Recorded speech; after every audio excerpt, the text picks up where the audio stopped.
안녕하세요. 부동산하고 풍수지리에 관심 많은 사람이고요. 오늘은 좀 일산에 대해서 좀 말씀드릴까 합니다. 결론부터 말씀드리면 일산의 미래가 좋지 않습니다. 그리고 요새 최근 들어서 재건축이라든지 노후신도시 특별법 같은 걸 때문에 일산도 전망이 나쁘지 않다고 얘기는 하는데, 결론적으로 말씀드리면 일산이 성공할 수 있는 경우의 수는 제가 느끼는 두 개밖에 없어요.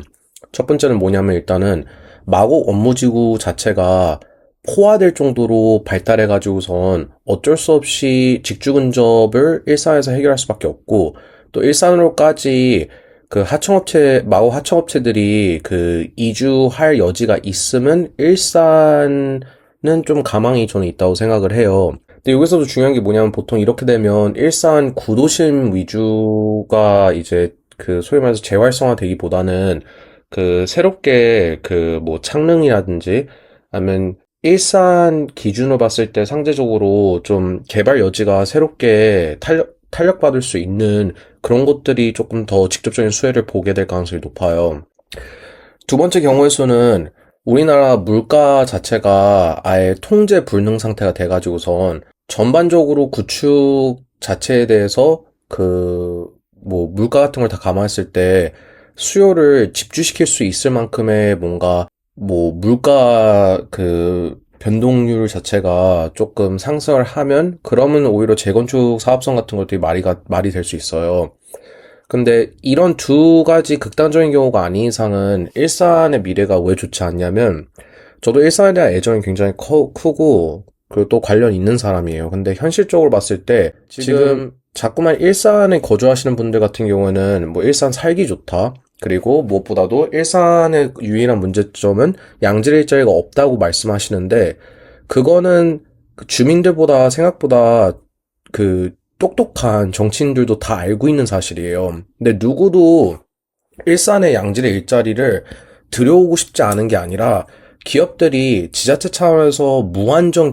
지원이 있더라도 4억을 함부로 질 만한 의지가 없고, 또 아셔야 되는 게 뭐냐면 지자체 차원에서 그렇게 기업체가 이제 들어와가지고서 민간주도 개발할 거라는 기대 속에서 여러 가지 인센티브 주고 땅도 저렴한 가격에 내놓더라도 결과적으로 뭐 인천이라든지 아니면 부산 사례 놓고 봤을 때 개발 안 되는 경우가 더 많고, 오히려 이런 현실성을 알고 차라리 애매하게 양질의 일자리를 들여놓기보다는, 또 기약 없이 이렇게 그런 것만 기대할 바에는 주거 지역으로서 완벽성을 갖춰나가자라는 게 오히려 제가 봐도 지자체자로서 오히려 현실적인 대안일 수 있어요. 무엇보다도 자기 임기 안에 그나마 좀 더 가시적인 성과를 올릴 수 있는 방법이고, 그리고 실제로 그거 덕분에 제가 봤을 때는 일산에는 그나마 하방이 있다고 봐요. 근데 아셔야 하는 게 뭐냐면, 현실적으로 우리나라 신도시를 포화시킬 수 있을 만큼의 인구 증가율이 받쳐줄 가능성이 좀 더 낮고, 또 예전에 분당하고 일산이 주축이 된 1기 신도시 외에도 지금 3기 신도시까지 어쨌든 있기 때문에 일산이 뭐 양질의 일자리든 아니면 젊은 인구를 유치해가지고선 도심을 다 활성화시키고 싶어도 지금 여러 신도시들과 경쟁하는 위치에 있고, 또 사람들이 착각하는 게 뭐냐면 살기 좋다는 거는 솔직히 말씀드려서 공원 있고 그리고 도로 넓고 그런 거가 솔직히, 그리고 아파트가 윤택하고 그게 살기 좋은 거는 솔직히 아니거든요. 그거는 중요하지만 전체를 놓고 봤을 때 일부 요소거든요. 더 중요하게는 매력적인 사람들이 많이 거주해야 되는데, 일상의 약간 주거 행태상 상대적으로 병원도 많이 있고, 또 일산 안을 조금 편하게 누비기에는 쾌적하게 너무 좋다 보니까 노인 인구가 줄래야 줄 수 없는 구조예요. 그에 비해서는 일 때문이든 아니면 자녀한테 뭐 경험을 시켜주기 위해서든 젊은 부분은 끊임없이 신도시에 거주는 하지만 다른 곳으로 상대적으로 노년층보다는 이동이 많거든요. 근데 그런 이동이 많은 젊은 층한테는 일산이 그렇게 매력적인 선택지가 아니고, 무엇보다도 일산이 매력적인 선택지가 되려면 그나마 이제 강북권이라든지 서울 기준으로 했을 때 서울 서쪽의 진입 같은 거가 그나마 용이한데, 애초에 여러분들도 아시다시피 서울 개발 같은 경우는 지금 강서 쪽이 탄력을 받는 구조는 아니잖아요.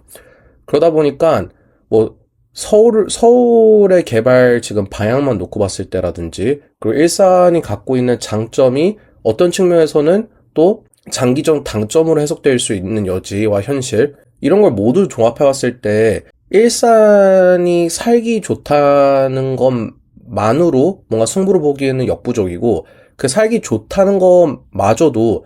기본적인 직관적인 인프라 측면에서 말이 될 수 있어도, 아시다시피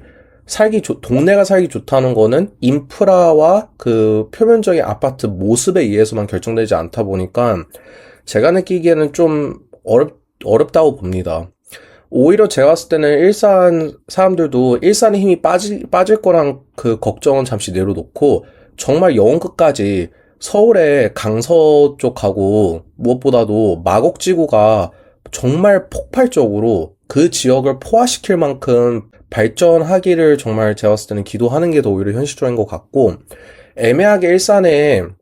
뭐 창업이라든지 양질의 일자리 정책을 펼치기보다는 일산이 갖고 있는 가장 핵심적인 그 경쟁력 중 하나인, 그래도 경기 북부에서 그 탄탄한 배우수를 토대로 다져진 학군지를 정말 공무원들하고 지역 주민들이 멱살 잡고 잘 지켜야 된다고 저는 생각을 합니다.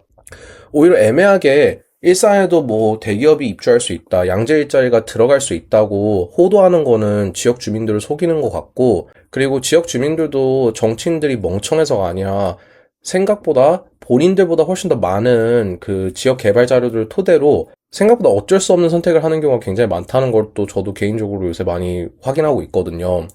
그래서 애매하게 솔직히 말해서 뭐 일자리도 유치하고 그와 동시에 그 주거 편의성도 증진시켰다는 마음은 좀 내려놓고, 그 도시가 개발되는 데 있어서 하나 분명한 장단이 그래도 정해지고, 그 분명한 장단이 다른 도시에 비해서 비대칭적인 경쟁력을 갖춰주게 할 거라면 그거에 모든 역량을 집중하는 게 맞다고 봅니다. 왜냐면 지금은 솔직히 말해서 고양도 예산이 상대적으로 부족한 그 경기 그 도시 중 하나거든요. 왜냐하면 결국 지방자치 같은 경우는 안정적인 세수원이 부동산 관련 세금인데, 애초에 일산 부동산이 허덕이고 있으면 지자체도 솔직히 말씀드려서 여유자금을 받고 그 지역을 윤택하게 만드는데 한계가 분명 있거든요. 그래서 지금까지 뭐 좀 두서없이 얘기했지만 요약하자면, 일상을 구제할 수 있는 가장 현실적인 그 방안 중 하나는 마곡을 비롯해서 강서 지역 업무지구들이 포화될 만큼, 그리고 일산으로 온기가 퍼질 만큼 개발되는 거.